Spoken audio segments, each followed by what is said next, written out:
to talk about is nutrition, and nutrition is basically one specific point we're going to target is that is your resting metabolic rate, basal metabolic rate. They are both the same things, they are just interchangeably used, and calorie density of vegetarian and non-vegetarian food. So I'm not against any of those foods, so don't consider me like I'm leaning on one side or the other side, but I am a vegetarian, so that's a whole different issue. Let's not talk about it. So what is resting metabolic rate? So basically, like, every individual requires certain amount of energy in a day to function, not to function, just to, so he can live. So that he can live, he requires that much of energy. So there are certain formulas by which we calculate how much energy would a person require in order to survive, not to do any function, not to do anything, just live. So that is called as resting metabolic rate. Like resting, you're not doing anything. Metabolic, all the processes that are happening in your body, like breathing, your heart is beating, your brain is working, like all of those stuff. And the other part is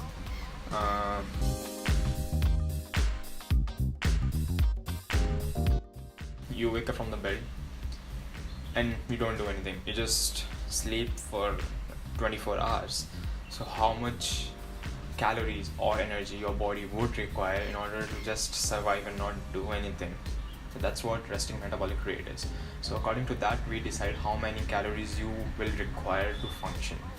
So in resting metabolic rate, on top of that, like, there's something called as total energy expenditure. So that's your total energy that you require in a day to function properly. So it involves your resting metabolic rate, and it involves your thermic effect of food. So that's basically, should I explain now? Later. I'll explain to you later in some another video what is the thermic effect of food. And one thing is, like, when you exercise, you play badminton, you go to gym, you lift weight, you run, whatever your physical activity is. So how much energy would you spend if you do that? So that is what is under your total energy expenditure. So now we move on to the topic of vegetarian and non-vegetarian food. So one major difference which comes is, like, non-vegetarian foods are a lot calorie denser. What I mean by calorie dense is basically, like, if you look and like you just search it on the Google, that's the most easiest way. Look how much calories or protein or carbs or fat, whatever macronutrient you're looking at, how much is there in 100 grams of whatever non-veg product it is, and compare the same amount of 100 gram of product in vegetarian. Like, suppose you take some vegetables and stuff, the calorie in non-veg will be a lot higher compared to the vegetarian stuff. So that's what we get wrong.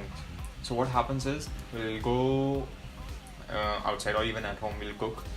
So like it takes a lot of food in vegetarians to eat to get all that calories, but for non-vegetarians, you will require very less food in order to get those many calories. So for clarification, I'll just say 100 grams of chicken and 100 grams of potato.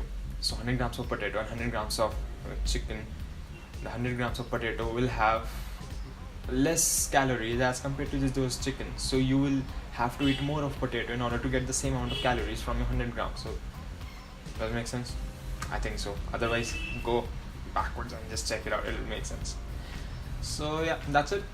And I think that's it. So if you have any doubts, anything, let me know in the comments below. And please subscribe and follow me for some great stuff.